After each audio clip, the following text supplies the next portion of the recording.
All right, everybody, got set up. I think we're going to be live streaming here. I got to check this thing out because I got some different software and it looks like it's working just fine. All right, welcome to episode 58 of the Art of Reading Spoke with Phil Jost. I'm Phil Jost. Thanks for being here. Sorry I missed the last couple of weeks. Had some technical difficulties, and again today, but at least I'm here even though it's a minute or two late. And I want to reach out right away and thank the Tulare Fire Department, McMinnville Fire Department in Oregon, and Amity Fire Department in Oregon for having me in to teach. It'll be a couple weeks. I'll be in North Kitsap. That's in Washington, at North Kitsap Fire Rescue, teaching the art of reading smoke. I've been having a lot of fun teaching the classes on the road and getting to meet the troops and see everybody in person. I'm really been enjoying it. So. Hey, thanks for being here today. Got a lot of new subscribers too.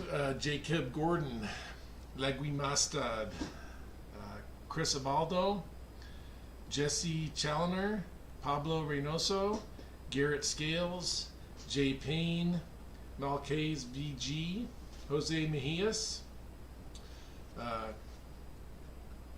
Gary Reese, Mark Lawson, Scuba Gadget, not sure what that is, Scuba Gadget, but it sounds cool. Ramey Harris, Jay Cripps, Nick Verich, and Cody Kleem. So, hope everybody's doing well out there. Thanks for subscribing. Please spread the word. These are really fun for me, and I hope there's a little bit of learning going on. So, what we're talking about this week is the transitional attack and what we're looking for when we do that, right? So if you're selecting a transitional attack, typically, right, that would be through a window. Although certainly you could start outside the door if the door's got fire in it, right? So one of the things that we in Seattle, when I was working there, we defined the transitional attack as an offensive attack that begins on the outside of the building, right? The intent is to be inside. The intent is to transition.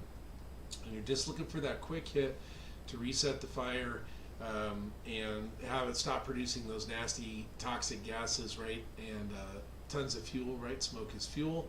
So knock it down. It's going to come back. So the idea is you transition quickly from one to the next. So one of the things that's happening, at least what I'm seeing on social media and stuff like that, is that sometimes people are trying it and it's just not working.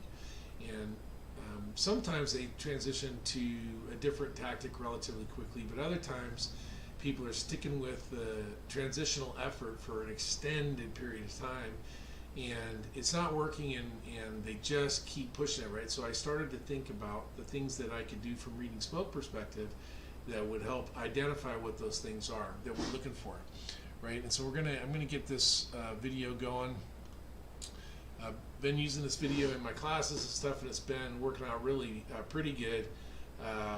But we're going to watch. This is the Broken Arrow Fire Department. They've identified the fires in this garage, right? They're getting the door open, and as you can see, once they vent it, it's going to start to grow, right? We're going to see increase in volume, velocity, density, color. We're going to get the fire's going to settle out at a neutral plane right in the middle third of the door. And they have a line, you can see the line here standing by. And so while this isn't technically a transitional, right, what we would expect to see when we have a fire attack. Now this, if we look at the size of this compartment and the reach of this line, if the fire is anywhere in the space, they should be able to reach it relatively quickly. We have a lot of turbulent, thick black smoke, maybe a moderate, high amount, but certainly turbulent, thick black smoke. And he's going to hit it, and you're going to notice that there's really no change, right? There's no change at all in the VVDC, right? So all the volume, velocity, density, color, maybe a little tiny bit of change in color, but really nothing. And the reach of that line, I mean, I know it's not a big, huge 2.5, right? I don't mean big, huge. It's not a 2.5, it's an 1.75. He's got it on a straight stream. But the size of the space is conducive to the flow from an 1.75 line. Right, and so if the fire was in this space, he would have had significant impact relatively quickly. They're going to actually move to the other side of the garage. Takes them just a second. Look, that didn't work, so they're going to try over on this side. And like I said, same thing here, right? A little bit of change in color, but the volume velocity density really stays the same. And not only that, but any change is just short-lived, and the velocity and the density continue to go up, right? So all that's telling you, right? They thought the fire was in here, and they apply water. The water should have an immediate change. Density and color should change almost like that. Followed relatively quickly by changes in velocity, right? A decrease in velocity and a decrease in volume as you use gas cooling to contract the gases. And so all four attributes over a relatively short period of time should get better. In this case, I'm going to go back just to kind of run through it again, because this is where we should be looking around, right? Is there's really no change here. Like I said, maybe a little change in color with the addition of the water, but no significant change in the rest of the volume, velocity, and density, right? In fact, it continues to get worse, increases in velocity, increases in density over this period of time. The neutral plane is staying relatively the same throughout. And all that's really happening here is there's another garage right over here. You can see it on occasion.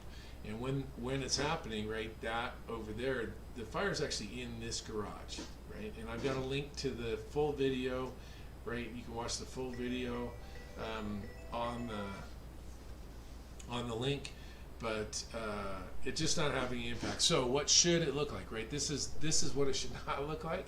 And what we're trying to do is make sure that when we're using an attack, like if the idea is to be transitional and the idea is to be inside the space and facilitate rapid fire attack and searches and those sorts of things, right? If it doesn't work quickly, we want to recognize that it's not working and move on, right? So here's kind of what it doesn't look like when it's looking effective. So I've been looking the last couple days for a good example that I can use here to kind of show us that something that where it is working. And this, they're gonna the start of this video, right, is right when they're getting started. So this is a garage fire. Notice the windows are out.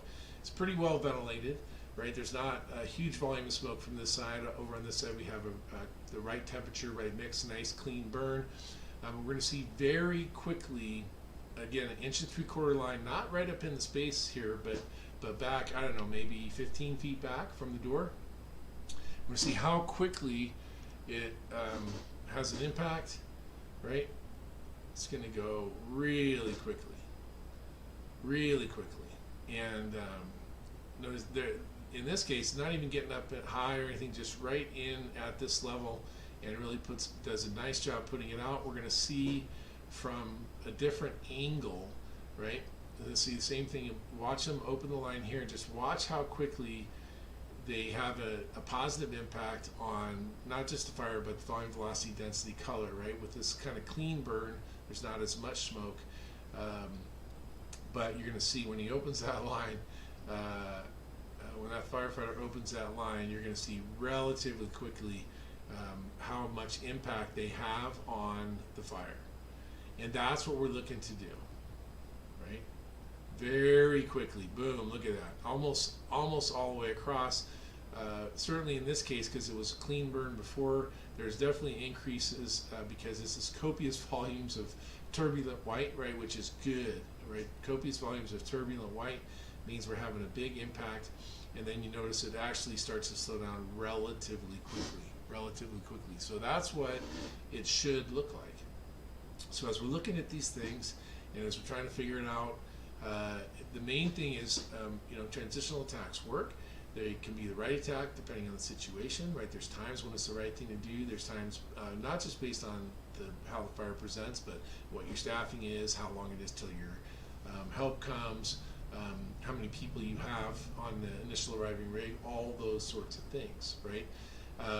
But if you're not putting that water in the area where the seat of the fire is, then all you're doing is cooling the gases in the exhaust, right?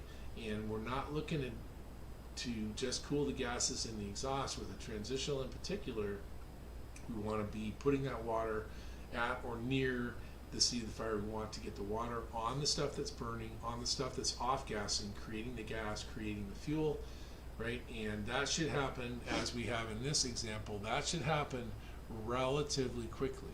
If it's just not happening, adding more water to the mix in that same space is not going to change, right?